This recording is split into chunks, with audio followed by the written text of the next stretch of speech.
Welcome back to my real estate podcast with David Libertor. I'm your host, and today we're diving into something that I think a lot of people moving to Sarasota are actually confused about: the whole west of the trail versus east of I-75 question.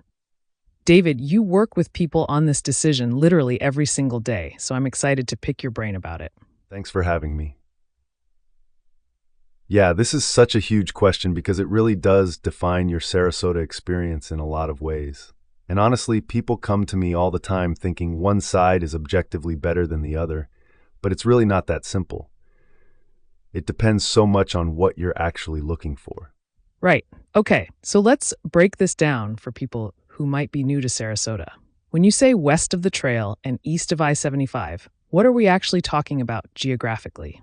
And why do these two areas feel so different? So the trail is basically Sarasota's main north-south corridor. It's the dividing line. West of the trail, you're closer to the beaches. You've got that whole coastal vibe, more of a resort-style living situation.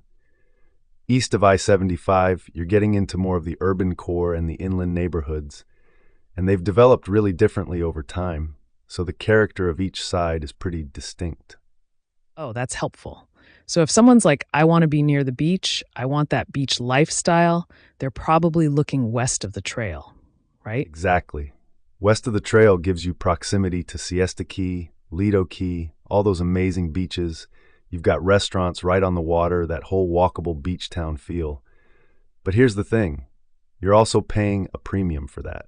Property values are higher, cost of living is higher, and it can get pretty crowded, especially in season. Yeah, that makes sense. So what about east of I-75? Like, what's the appeal there if you're not getting the beach lifestyle? Well, you get a lot more bang for your buck, honestly. The neighborhoods have more character, more diversity. You've got areas like downtown Sarasota with all the arts and culture stuff. You've got neighborhoods that are really walkable and vibrant. Plus, it's easier to get around, less traffic, easier access to I-75 if you need to travel. And a lot of people actually prefer the more established, tree-lined neighborhoods over there. No kidding.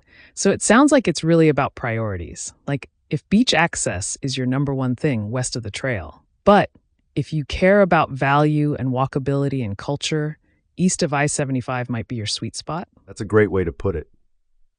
And I'd add one more thing. Think about your lifestyle. Are you someone who wants to walk to dinner and drinks? Are you going to the beach every weekend? Do you have kids and need good schools? Are you working downtown? All those things should factor into which side makes more sense for you. That's really smart. So when someone comes to you and they're torn between the two, what's your process for helping them figure out which way to go? I usually start by asking them what they actually do with their time. Not what they think they should do, but what they actually do.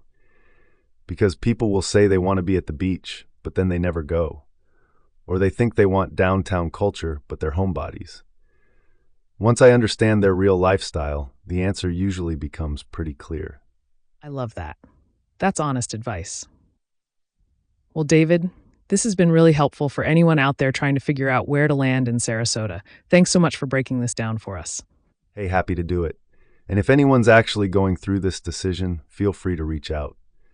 This is what I do, and I love helping people find the right fit.